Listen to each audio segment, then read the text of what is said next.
the case of what has happened with the case of the National Guard shooter. Mm. He's from Afghanistan, 29 years old.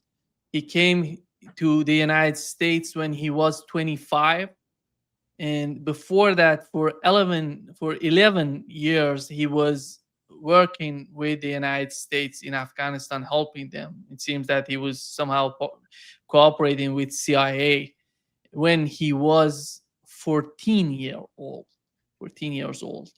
And looking at what has happened, Larry, and what is your understanding of these people? What is happening in the mind of these people, and how do you see the whole situation with this shooting?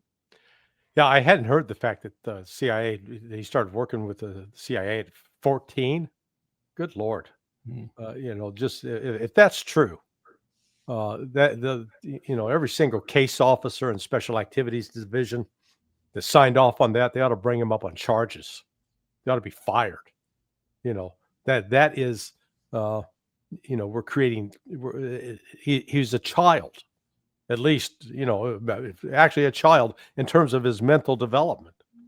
The fact that he was part of, let's call it what it was, an assassination team.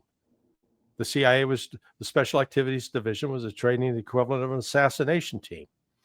And, neurologists will tell you that the brain is not fully developed in boys and girls until they're about 21. So, he's at a time when his brain is still developing. He's being trained in a way that is not going to be helpful. The thing I don't understand, the guy lives in the state of Washington. How the hell did he get a gun?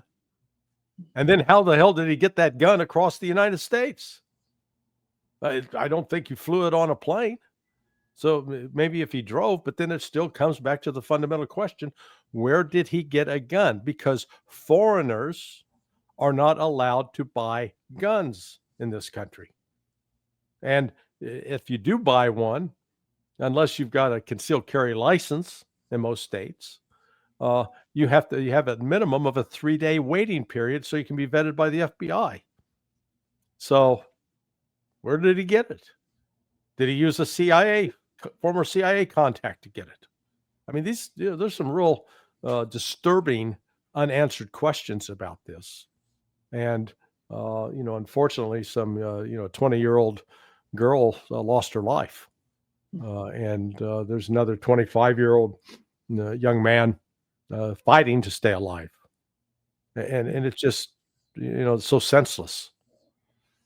Nima, the general comment I would make too is how much we bring home from every theater of war we go to. And it seems in the 20th century, where the wars become for anything but national interest, it's even worse. But the drugs we bring home from war, we can still point at drug routes on the East Coast of the United States that originated in the war in Vietnam. And we can point at new ones that originated in Afghanistan and even newer ones that originated in Syria. We just bring, the American people don't understand what we do when we venture overseas so frequently with basically a mercenary force too today. And we come home, and we come home usually not victorious. We come home with our hat in our hands, in other words. And the trouble that we bring home with us is part of the war and part of our being overseas all the time instead of home minding our own business. And I can't emphasize that point enough. My son-in-law was a Montgomery County policeman for almost 30 years, and he can tell you that Highway 75, the flanks are lined with the detritus of American wars overseas for the last 30 years. Yeah. And in fact, the only positive thing out of these wars, or at least the Vietnam War, we got some very good Vietnamese restaurants across the United States. And that's not to impugn the Vietnamese or the Afghans or anybody else. It's just to say that wars don't make for good relations, generally speaking. And causes a lot of human suffering, more on the part of the civilians in those countries. Yeah, I mean, because Americans, that's why we keep doing this. We really don't pay a price. I mean, we lost We lost 58,000 in Vietnam over 20 years. In World War I, we lost that many in 7 months. Just put it into the proper perspective. 58,000 for those who had a loved one lost in Vietnam, the price is incalculable. It's immeasurable. But, for the rest of the country, didn't bother me, didn't affect my paycheck. So we can keep doing it. In fact, it helped my paycheck because these defense contractors I've invested in, they keep making more money. And so I get the profit off of it. Yeah. That's the mentality. At least we know him better than what you have a lot of information on this guy, this Afghan guy, than the guy who tried to assassinate Donald Trump. Yeah. Yeah. Interesting. What is this? What is the story on that anyway? Yeah. Does anybody know anything about Donald Trump's assassination attempts other than the dead one? No, that's it. They covered it up. That's Kash Patel's FBI, I guess. Yeah. I mean, don't get me started on him. But it seems beyond that, it seems something happening because they're trying, Donald Trump, the way that they're reacting to what has happened, it seems that, with the case of Israel and Palestine, they're trying to say, the Muslims have changed the face of the United Kingdom. They're doing the same in the United States. And after all, Larry, looking at the argument, because mostly these arguments coming from the Zionists, they say these are not, part of our society. These are outsiders. And how is that going to influence this sort of shooting? Is going to influence that argument? Well, I mean, the Israelis know what they're talking about. I mean, let's give them credit. They're all outsiders. The vast majority of them are outsiders. And look at all the violence that came as a result of them showing up in Palestine. So, yeah, they're absolutely right. Not many of them even can trace their heritage back there. Yeah. Here's so-called Bibi Netanyahu. I forget his Polish name, but Milikowski, I think it is, something like that, Milikowski. So yeah, no, they're right. Keep as many of those foreigners out because it can change your society, as it did, unfortunately, for the Palestinians. Yeah.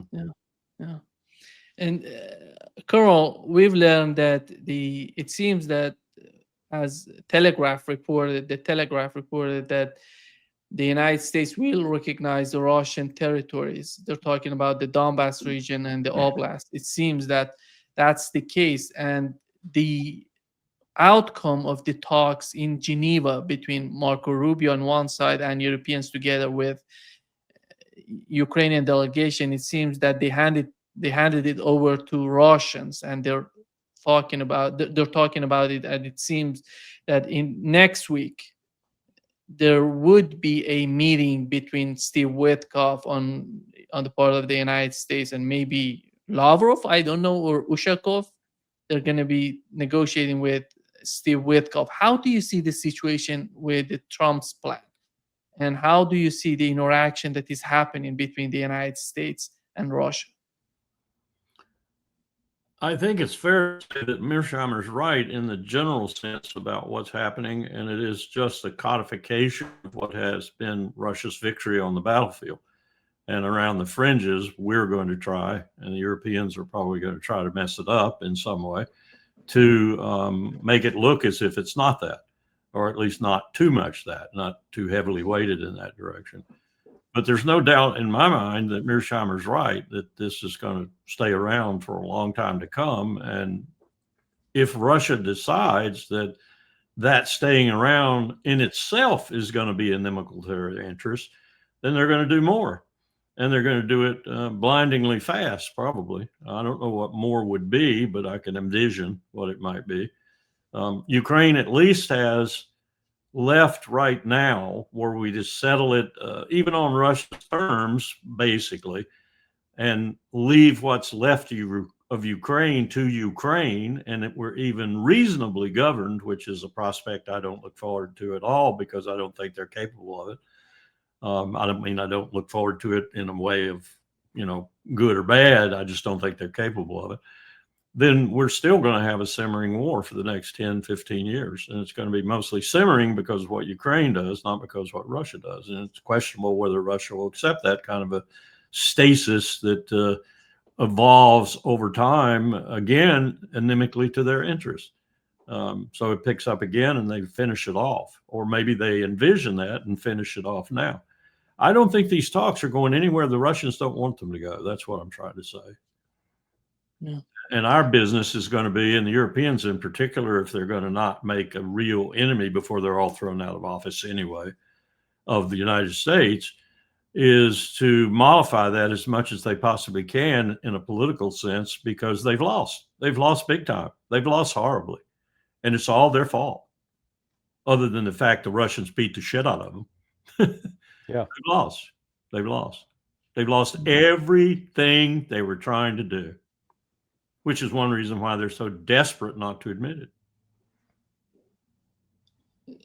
Larry, Witkoff gonna go with Kushner, and we know Rubio went to Europe, talk with Europeans. And why is that? Why he's not using the same person to send? Secretary of State can go to Russia and talk to them. Why is that? Because every time Witkoff, we know that he has no power. He's just negotiating. Someone like Kirill Dmitriev in Russia. Mm-hmm. He has no power after all. Well, look, we've got to understand what's really going on here. This is just political theater on the part of the West. Yeah. This is I'll call this the Baltsovo II on steroids. So the Battle of Debaltseve in January of 2015, and it actually went on into early February, represented a time where the army of Ukraine, at that time they only had about 9,000 guys, but they were surrounded by the militias out of the Donetsk and Luhansk, as well as backed up with some Wagner Group people. And they were going to be wiped out. It was sort of their Custer's last stand moment. And Angela Merkel jumped on a plane, flew to Moscow, and begged Putin, "Oh, please, we got to bring an end to this. Let's have peace." And Putin foolishly, and he's acknowledged it subsequently, that he made a mistake. He believed the West. Here was Francois Hollande, the president of France, Angela Merkel. United States is actually saying, yeah, let's do this. Barack Obama with Joe Biden, and Lukashenko, the president of Belarus, hosted the negotiations, and they finally signed Minsk II. It was only, so that was in 2015, and it was only 7 years later, in December, that Angela Merkel and Francois Hollande admitted the entire thing was a ruse. It was designed to buy more time for Ukraine so Ukraine could rearm, re-equip, refit, recruit, build its army back up so that they could have another go at Russia.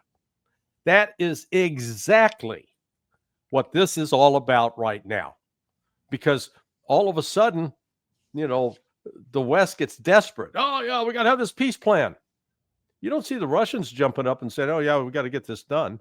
Now, if, as the propaganda is out there, "Oh, yeah, Russia's losing. Their economy's on the verge of collapse. The army's barely hanging on. They're losing thousands, millions, tens of millions." If all of that was true, do you think for a minute there'd be a single voice in Europe or the United States and, "Yeah, let's call off this march to victory. So let's have a negotiated settlement right now so we don't have to humiliate the Russians"? Hell no. They would, if they were winning, they would want to crush Russia. Well, that's the actual situation. Russia now is winning so decisively that the West is in a panic to stop it. And so Trump, they come up with this plan, which is not really a plan. They got 28 sort of talking points that are so ridiculous, and the Europeans made it even more ridiculous. My favorite is Europeans say, "Oh, yeah, well, Ukraine's army should be 800,000. Okay. think about this for a minute. Ask yourself, what's the current size of the army of the United Kingdom, the army of France, and the army of Germany? Combined, 500,000, a little shy of 500,000. And yet they want Ukraine, who they're saying, oh yeah, we promise, cross our fingers, hope to die, that Ukraine will never be part of NATO, but they got to have an 800,000 man army. If Ukraine had an 800,000 man army and is a de facto member of NATO, which it has been since 1995, that would make it the second largest army in NATO, surpassed only by the United States.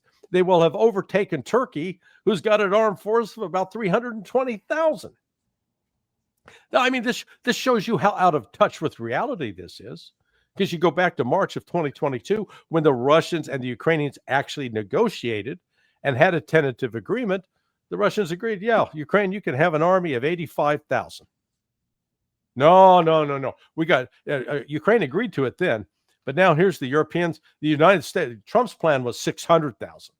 Still 600,000, larger than France, Germany, and the United Kingdom combined. Think about that. And then the Europeans, oh, no, we need to have an additional 200,000. And then wonder why isn't Russia jumping at this to secure this great agreement? As I say, it's theater, it's nonsense. Putin has made it very, very clear. He did again this week, press conference in Bishkek the other day. He reiterated every single position that he first laid out before the Russian Foreign Ministry on June 14th, 2024. Has not deviated from that an inch. No ceasefire. They're not going to give territory back. They're not going to pull up and say, okay, well, we won't keep Zaporizhia and Kherson.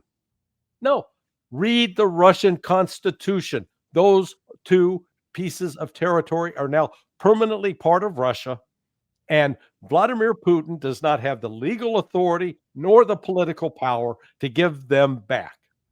So the West, just cut the crap and stop lying to yourselves. See, you got me all upset.